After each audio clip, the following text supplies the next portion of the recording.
에베소서 제5장 15절부터 21절 말씀입니다.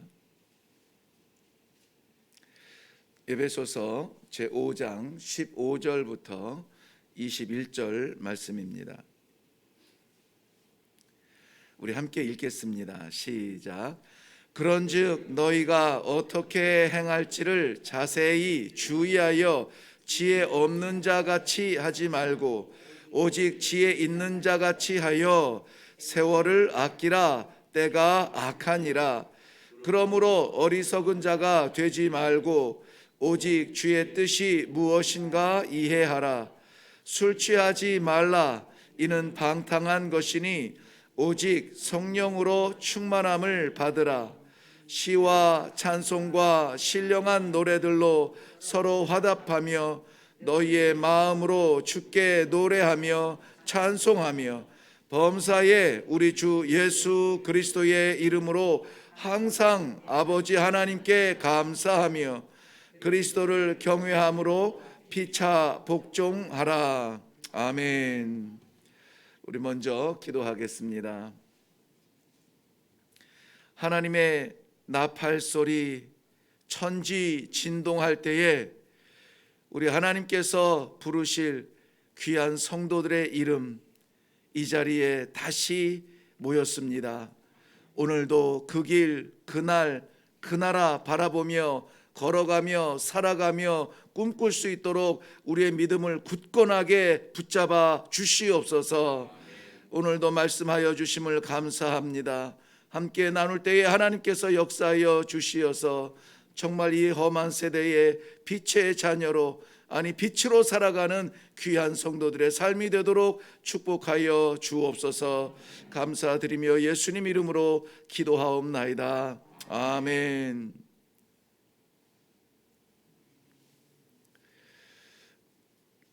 요즘 에너지가 많이 발달이 돼서 이 건전지 선전을 보면은 몇백 시간, 몇천 시간 쉬지 않고 드럼을 치는 그 인형 광고가 생각이 날 겁니다. 쉬지 않고 뛸 수 있는 그 인형에게 생명이 있어서가 아니라 그 인형 안에 건전지가 튼튼한 게 있기 때문에 그렇습니다. 성도들이 마지막 시대에 하나님의 기대하시는 모양으로 살아가기 위해서는 우리 안에 어떤 재능이 있어서가 아니라 우리 안에 멈추지 않는 하나님의 동력이 있기 때문입니다. 오늘도 우리를 성도로 살아가게 하시는 하나님께서 주시는 동력은 무엇인가 우리 한번 생각하며 기도하려고 합니다. 마태복음 24장 42절 말씀 보면 그러므로 깨어 있으라. 어느 날 너희 주가 임할는지 너희는 알지 못함이라고 말씀하고 있어요. 중요한 주제가 있습니다. 깨어 있으라. 왜 깨어 있으라고요? 주님께서 임하시는데 그 임하시는 날을 알지 못한다는 것입니다. 반복해서 44절에는 이렇게 말씀하셨어요. 그러므로 너희도 준비하고 있으라. 생각하지 않은 때에 인자가 오시리라. 준비하고 있으라는 것이죠. 언제 오실는지 몰라요. 그렇다고 해서 언제에 빠지게 되면은 오신다고 하는 실체에 대하여서 우리가 잊어버릴 수가 있습니다. 날짜 계산하다가 이단으로 빠지는 사람들이 참 많습니다. 중요한 것은 언제가 아니라 누가 오시느냐 하는 건데요. 예수 그리스도께서 재림하신다는 것입니다. 예수 그리스도의 재림은 우리의 아이디어나 소망이 아니라 하나님의 계획이고 우리 성도들의 소망입니다. 저는 그날을 간절히 기다립니다. 주님 어서 오시옵소서. 모든 이 하나님의 약속의 결정판 마지막 도장이 뭐냐? 주님의 재림의 때에 맞춰져 있다는 것이죠. 주님 오실 때에 모든 우리가 겪었던 어려움들을 다 씻어주시고 보상해 주시고 하나님께서 기뻐하시는 그의 자녀들의 자리에 함께 앉으시고 함께 영원히 사랑하며 찬양하는 그 나라가 하나님의 나라입니다. 그래서 주님께서 언제 오시려나 하는 것보다는 주님이 진짜 오시는 거야 라고 하는 그 믿음이 더 중요하다고 하는 것입니다. 그렇지만은 그 주님 오실 것을 우리는 준비해야만 합니다. 어느 날 준비하지 못할 때에 들이닥친 주님을 만나 당황하지 마시고 오늘도 그날 그 주님 만날 것을 준비하는 삶으로 사심으로 말미암아 언제 주님 오시든지 오늘 오시든 내일 오시든 언제 오시든 아멘 주여 어서 오시옵소서 두 팔 벌려 주님 앞에 나아갈 수 있는 그러한 성도들의 삶이 되기를 주님의 이름으로 축원합니다. 그 말씀을 오늘 성경에서 해주고 계세요. 어떻게 준비해야 됩니까? 라고 하는 것이죠. 먼저는 세월을 아끼라 이렇게 말씀하셨습니다. 세월이라고 번역한 이 카이로스는 시간 개념보다는 기회 개념이에요. 기회를 아끼라 그랬습니다. 기회를 아끼라고 하는 것은 기회가 몇 번 없으니까는 잘 이렇게 감춰뒀다가 그때 비로소 어느 순간에 쓰라 이 말이 아니라 이 기회를 아끼라는 말은 다시 사라는 의미예요. 그렇기 때문에 우리가 빼앗긴 시간, 우리가 놓쳤던 순간, 우리가 거절하고 우리가 피했던 그러한 기회들, 그 기회들을 어떻게 하라고요? 다시 사라는 거예요. 사기 위하여서는 우리의 무언가가 지불이 되어야 됩니다. 우리의 무언가가 손해가 되고 우리의 무언가가 나가야 됩니다. 그 나간 빈자리에 들어오게 될 그 기회를 반드시 사라는 것입니다. 다른 것 때문에 그 기회가 늦춰지고 있어요. 다른 것 때문에 기회가 빼앗기고 있습니다. 다른 것 때문에 기회를 생각하지 않아요. 내가 생각하는 건 먼저 하고 싶은 거예요. 누구나 다 똑같습니다. 그래서 하나님은 바로 너의 그 시간을 내리고 너의 건강을 허비해서라도 너의 재물을 포기해서라도 이 기회를 사라는 것입니다. 이 기회는 어떤 기회입니까? 해 아래 있는 기회의 시간이 아니라고 말씀드렸습니다. 이 기회는 하나님께서 주시는 기회입니다. 어떤 기회입니까? 주님 앞에 섰을 때에 내놓을 수 있는 그러한 수고의 열매입니다. 주님 만났을 때에 말씀드릴 수 있는 그러한 기회입니다. 내가 주를 위하여서 이렇게 섬겼나이다. 내가 주를 위하여서 내가 이렇게 봉사했나이다. 우리에게 허락하여 주신 이 시간들 속에서 주를 향한 이 기회를 사용했음에 대한 보고 재료가 있어야 될 걸로 저는 확실히 믿습니다. 그리하여서 오늘도 주님 말씀을 묵상하는 시간이 아깝지 않아요. 주님 말씀하며 허락하여 주시는 그 감동대로 순종하며 보내는 시간이 저는 두렵지가 않습니다. 우리 주님께서 기대하시는 거예요. 그러므로 사랑하는 성도 여러분, 하나님께서 기회 주실 때에 다른 사람한테 넘기지 말고, 기회 주실 때에 나는 아니라고 피하지 말고, 기회 주실 때에 꽉 붙들고 내가 손해를 보더라도 그 기회는 내 것입니다. 아멘, 감사합니다. 기회를 붙잡으시기를 주님의 이름으로 축원합니다. 그 다음에 세월을 아끼라, 때가 악하니라. 18절 말씀에 보면은 술 취하지 말라.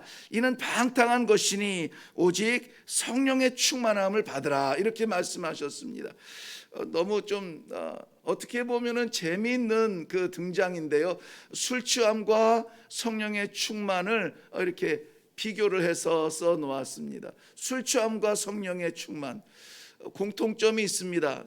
술 취한 경험이 없으신 분들은 모르겠지만은 술 취한 경험이 있는 분들은 아마 느낄 수가 있을 거예요. 술 취함과 성령의 충만함의 공통점이 뭐냐면 자의로 하지 못한다는 것입니다. 술 취한 사람들 보면은 아침에 내가 왜 여기 있지? 지난밤에 뭘 했는지 몰라요. 뭔가 분명히 했는데 자기가 무슨 말 했는지 모릅니다. 자의로 한 것이 아니라 정말 동물적으로 반응을 한 것이겠죠. 그래서 잘 몰라요. 기억하지 못합니다. 성령의 충만함도 마찬가지입니다. 자의로 하지 못합니다.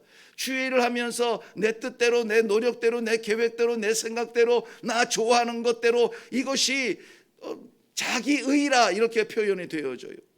그러므로 하나님의 일을 감당하기 원하는 순종의 사람들은 어떻게 해야 되느냐? 내가 아니라 주께서 나를 사용하여 주옵소서. 주님, 내가 여기 있나이다. 나를 보내주소서. 하나님의 의지대로 쓰임받게 하여 주옵소서 라고 기도하지, 내 소원 채우려고 기도의 시간을 다 허비하지는 않습니다. 허비라는 단어를 써서 죄송합니다마는 기도하는 자리 그 자체만으로도 상당히 귀한 자리입니다마는 기도의 의미는 무엇입니까? 주님께 아뢰는 것도 있지만은 그 아뢰미 오염되지 아니하도록 하나님의 뜻을 받는 것이 중요합니다. 주여 말씀하여 주옵소서. 주님 제가 여기 있나이다. 나를 보내소서. 하나님의 뜻을 구하는 거예요. 그래서 성령에 취한다, 성령의 충만함을 받는다. 이것은 자의로 무언가 하지 아니하겠다는 거예요. 하나님께서 말씀하여 주시는 대로, 하나님께서 명령하시는 대로, 하나님께서 기뻐하시는 대로 내가 쓰임 받겠다라고 하는 의도예요. 그래서 오순절 성령의 다락방에 그 놀라운 성령의 충만함을 체험한 그 사람들을 보고 세상 사람들은 이렇게 표현했습니다. 저들이 새술에 취하였다. 새술에 취해. 새술이라고 하는 것은 해장술을 의미하죠. 아침에 먹는 새로운 술이죠. 그러니까는 밤새 먹고 취했는데 또 술 먹었구나. 횡설수설하는 거 보니까는 저들의 행동을 보니까 바로 그런 세상의 가치는 그렇습니다. 그런데 우리는 하나님의 백성은 내 뜻대로가 아니라 하나님 뜻대로 하겠다는 내어드린다라고 하는 그러한 결의와 결단이 의지가 있어야 될 줄로 생각이 되어집니다. 그런데 성령의 충만을 받으라 그랬습니다. 성령의 충만하면은 또 다른 의미가 있어요. 내 뜻대로 하지 아니하고 내 자의로 하지 아니하고 맡기신 일 감당하겠습니다. 아버지 기뻐하시는 일 순종하겠습니다. 의지도 있지만 억지로 하는 거 아니에요. 겨우겨우 하는 거 아닙니다. 내 시간 다 할 건 해놓고 나머지 가지고 슬쩍 뭐 하나 해놓고 했다고 말하지 않습니다. 충만하다는 말은 그 의미는 우리 너무나 잘 알듯이 간당간당 채워지는 것을 충만이라고 말하지 않아요. 성경에서 충만이라고 말할 때는 어떻게 해요? 흘러 넘치는 것을 말합니다. 흘러 넘치는 것을 말해요. 어디에? 내 안에 무엇이 성령이 흘러 넘쳐야 돼요. 내가 의도하지 않더라도, 의지하지 않더라도 입만 벌리면 하나님의 복음이 나오고 주의 사랑이 증거가 되어지고 나는 모르겠어요. 내가 왜 이러는지 모르겠어요. 나는 원래 이런 사람이 아니에요. 이런 간증이 좀 있어야 돼요. 저는 이런 간증을 여러 차례 들었습니다. 그리고 정말 그런 사람이 아닌데 그런 일을 해요. 왜 그렇습니까? 성령의 충만함이에요. 뜨거움을 견디지 못하는 것입니다. 멈출 수가 없는 하나님의 사랑입니다. 이것이 흘러 넘치는 경험을 우리는 할 수 있어야 됩니다. 너무 이렇게 정갈하게 이렇게 아름답게 유지가 되는 것도 귀하지만은 그런데 정말 저 사람 같지 않은 모습들을 통하여서 하나님을 믿는 사람이 정말 세상 사람들이 말하면 제정신은 아니야, 술 취한 것 같아, 저 사람 새술에 취했어 라고 표현할 만큼 하나님으로 충만한 세상의 질서가 아니라 하나님의 질서, 하늘의 질서가 지배하는 우리의 삶을 경험하시기를 바랍니다. 체험하시기를 바랍니다. 나는 도저히 할 수 없는 일인데, 나는 전혀 관심이 없는 일인데 어느 날 내 안에 뜨거움이 일어나고 달려가서 그들의 손을 잡고 그들을 끌어안고 그들을 위해서 기도할 때 눈물이 나며 그들의 영혼을 사랑할 수 있는 내가 아닌 하나님의 아들의 존재, 일꾼의 존재로서 오늘 이 하루 가운데 그러한 경험들이 있기를 주님의 이름으로 축원합니다.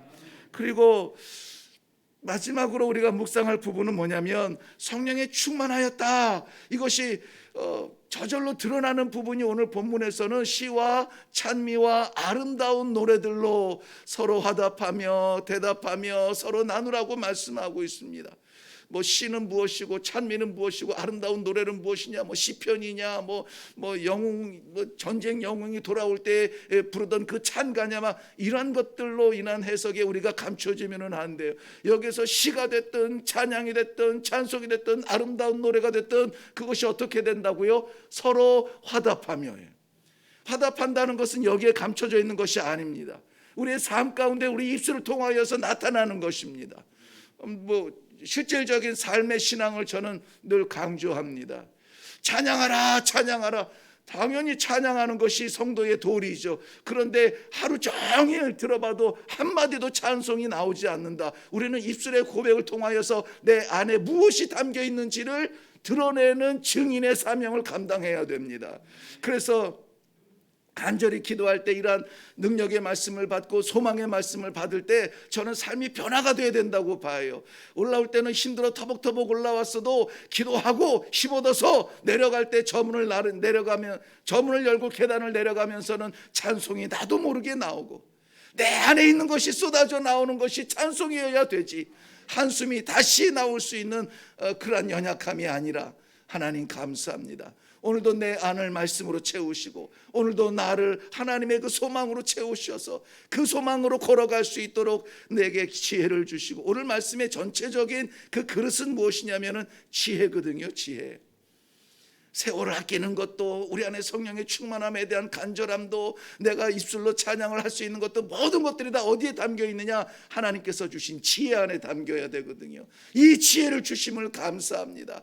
복잡하고 다급하고 희미한 일들이 많이 있지만은, 그러나 괜찮아요 아버지, 오늘 이 길을 갈게요, 이 말씀 받을게요, 이 소망으로 살을게요, 이 간증을 남길게요 하면서 찬송하며 내려갈 수 있는 자기 자신을 발견할 수 있기를 바랍니다. 그러면은 이 새벽 시간, 한 20분 30분 기도까지 다 해도 1시간인데 이 시간이 우리들에게는 생명 같은 시간입니다.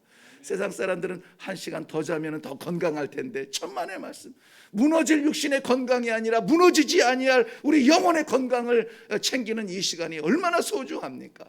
오늘도 허락하신 기회 버리지 마시고 잊지 마시고 반드시 붙잡고 기도하심으로 말미암아 올해 많은 직분들 받으셨죠? 올해 많은 사명들 받으셨죠? 감당하세요. 피하지 마세요. 최전방 제일 앞장서서 개척자로 일하세요.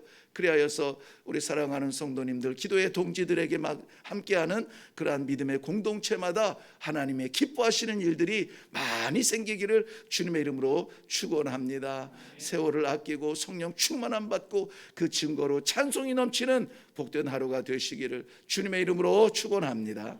기도하겠습니다. 아버지 감사합니다. 떠오르는 태양의 얼떨결에 일어나서 살아가는 삶이 아니라, 오늘도 우리가 갖고 있는 많은 계획과 꿈들이 있으나 하나님 말씀 받고 하나님의 자녀로, 아니 하나님의 사명자로 살아갈 수 있는 귀한 특권 주심을 감사합니다. 하나님 말씀 주셨으니 말씀의 삶이 될 수 있도록 능력을 더하여 주시옵소서. 저희들의 삶이 변하게 하시고 아버지의 종으로 나아가는 저 길에 주님 동행하여 주시는 놀라운 영광, 놀라운 승리, 내가 생각지 못하였던 하나님의 선물 마음껏 받아 누리는 주의 백성들 되게 하여 주시옵소서. 감사드리며 예수님의 이름으로 기도하옵나이다. 아멘. 네, 흔히 이런 말 합니다. 성도는, 교회는 발광체가 아니라 반사체라. 우리 안에 뭐가 있어서 빛나는 게 아닙니다. 하나님께서 빛이시고 우리에게 그 빛을 주셨기 때문에 우리는 그저 그 반사만 하여도 우리 사명 다 하는 것입니다. 어떻게 할까요? 오늘 세월을 아끼라 하셨으니 맡기신 기회 충성 최선 다하여 감당케 하여 주시옵소서. 기도하시고 또 성령 충만하여 이 일을 감당해야 된다고 하셨으니 내 생각 떠오르지 아니하고 내 의지와 내 경험과 내 것이 주장되지 아니하도록 성령께서 흘러 넘칠 만큼 내 삶에 충만하게 하여 주시옵소서. 잊었던 찬송, 잃었던 찬송 회복되게 하시고 오늘도 찬송으로 이 하루가 정복되도록 주님 도와주시옵소서. 기도하시면서 내려가시고 각자에게 맡기신 하나님의 기도의 제목 또한 붙들고 기도하겠습니다. 우리 같이 기도하겠습니다.